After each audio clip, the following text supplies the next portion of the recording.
Class, magsimula tayo sa panalangin. Sige, Alter, please lead the prayer. Are you ready to pray, classmates? Yes, we are ready to pray. Sa ngalan ng Ama, sa Anak, sa Espiritu Santo. Amen. Ama namin, sumasalangit ka. Sambahin ang ngalan mo. Para sa amin ang dito sa lupa para ng sa langit. bigyan mo kami na kain sa araw. At patawarin mo kami sa aming mga kasalanan. Gaya ng patawan namin sa kasalanan sa amin. At huwag mo ba ito tukso. At diyan mo kami sa lahat ng masama. Amen. Amen. Sa ngalan ng Ama, sa Anak, sa Espiritu Santo. Amen. Good morning, class. Good morning, class. sir. So, bago tayo magsimula sa ating topic, makipulot at pakiayos ng mga upuan. So, ngayon, may papalaro ako sa inyo. Ito ay jumbled words. So, sino sa inyo ang may alam kung ano ang salita na ito? Ako po, sir. Sige, Alter, ano ito? Aktivismo po, sir. Tama. So, ang topic natin ngayon ay tungkol sa panitikan sa panahon ng aktivismo. Panahon ng aktivismo noong 1960-1972. Ang panahon ng aktivismo ay uminit noong 1970 to 1972.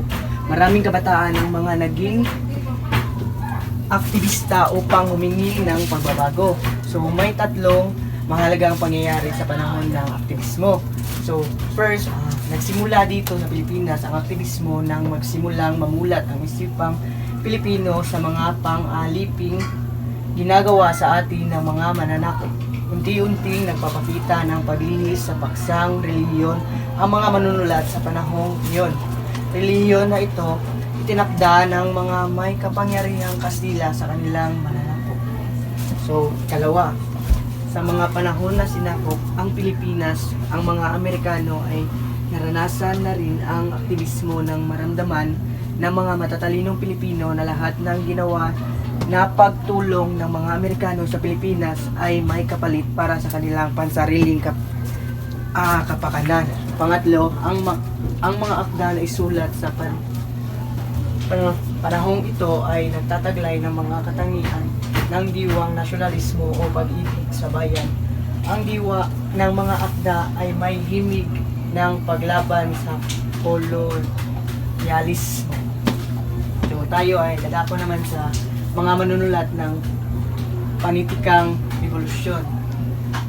So first, may apat na manunulat sa panahon ng aktivismo sa panitikang revolusyon. So first, Rogelio Mangahas.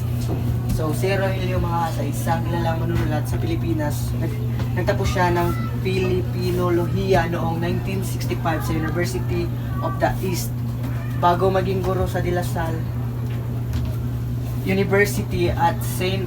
Scholastica's College, nagtrabaho siya bilang security guard habang nag-aaral sa UA. Kilala siya sa mga gawad at likha tulad ng mga tuguang, lapard at gagamba sa uhay. Class, sino ang gustong bumasa sa ikalawang manunulat? Sige Kate, ikaw. Ikalawa, Efren R. Abuig ay isang kilalang manunulat at editor. Isa siya sa mga mahusay na nobelista, kwentista, manunulat ng mga sanaysay at aritiko. Nakilala siya sa kanyang libro na Bugso at sa paggawa ng mga antolohiya tulad ng mga piling akda ng Kadipan at iba pa. Sa ikatlo, sino ang gustong bumasa? Alter, sige. Virgilio Almario ay isang kilalang makata, ang kritiko at tagasalin sa Pilipinas. Pinangalanan siya sa literatura at itinuturing na mahusay na makata sa ibang bansa. Nakakuha rin siya ng mga maraming parangal mula sa iba't ibang institusyon tulad ng Palangka Award, Komisyon sa Wikang Pilipino, at Sea Right Award mula sa Bangkok, Thailand. Okay. Pangatlo, Alter. Pang-apat. Ronald is Natinyo Inyo. ay kilalang manunulat, direktor sa Tretro at tagasalin siya sa unang nag-translate sa Pilipino ng dula ni Shakespeare na ang Inigo Asciante. Kilala ng kanyang salin dahil dito. Sige, ngayon, dadako na naman tayo dito sa maikling kwento. So, sa panahon ng aktivismo, ang mga manunulat ay nagsimulang sumulat ng mga kwento na nagpapahayag ng pagprotesta sa maling pamamalakad ng pamahalaan. Inilarawan nila ang hirap ng lipunang Pilipino at kalagayan ng mga mahihirap para hikayatin ang iba na makibahagi sa mga pagbabago sa lipunan. So, sa maikling kwento, ang mga manunulat ay so sila ay sa pamamagitan ng pagsulat, sila ay naipapahayag nila dito, class, yung sa loobin nila sa mga maling pamamalakad ng mga pamahalaan sa gobyerno, para mapakita at makibahagi sa mga pagbabago sa lipunan. So, dadako naman tayo sa nobela. So, pakibasa. Nobela. Sa panahong ito, nagsimula ang mga protesta ng mga tao at ginagamit ang nobela para ipakilala ang mga suliranin, panlipunan, kabilang sa mga manunulat at sa panahong ito ay mga sumusunod. So, number 1, the title of the ang titulo ng nobela ay Daluyong.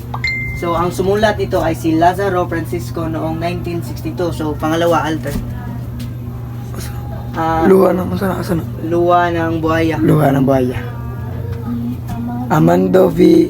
Hernandez, Noong 1962. Pangatlo, ang title ng nobela ay Apoy sa Madaling Araw na sinulat ni Dominador Mirasol noong 1964. Pangapat, sa Kagubatan ng Lungsod ni Edgardo M. Reyes noong 1964. Panglima, Dugo sa Kayumangging Lupa ni Efren R. Abweg noong 1965. Panganim, Paglaban Mo Ako ni Liwayway Arceo noong 1965. So, pangpito, pakibasa, Althea. Habagat sa lupa ni Efren R. Abuen noong 1966. So, pangwalo, Lisa ni Liwayway Arceo noong 1966. Pangsyam, Sa Mga Kuko ng Liwanag ni Edgardo M. Reyes noong 1967. Pangsampu, Nagbabagang Paraiso ni Liwayway Arceo noong 1967. So, pang-11, Dilim sa Umaga ni Efren Arias of Week 1965. At pang-12, Mga Halik sa Alabok ni Dominador Mirasol noong 1968. So, sige class, ngayon ay magpapataya o magpapatasa ako. So, kumuha ng isang buong papel at isulat ang sa tingin mong mangyayari sana sa ating panitikan kung hindi naging aktibo ang mga kabataan sa pagprotesta sa maling pamamalakad ng ating pamahalaan. May pinagkaiba ba o wala? Kung meron man, ano ang sa tingin mong mas kagaganda ng ating panitikan bilang kabanata ng pag-asa ng bayan? Class, sa pagbilang ko ng 5, ipasa nyo na ang inyong pagtataya. 5, 4, 3, 2, 1. So class, ngayon may performance task at saka ng aralin. Pakipicturean nyo na lang at ipasa nyo sa susunod na araw sa next meeting natin. Paalam na class. Paalam at salamat po, Ginoo.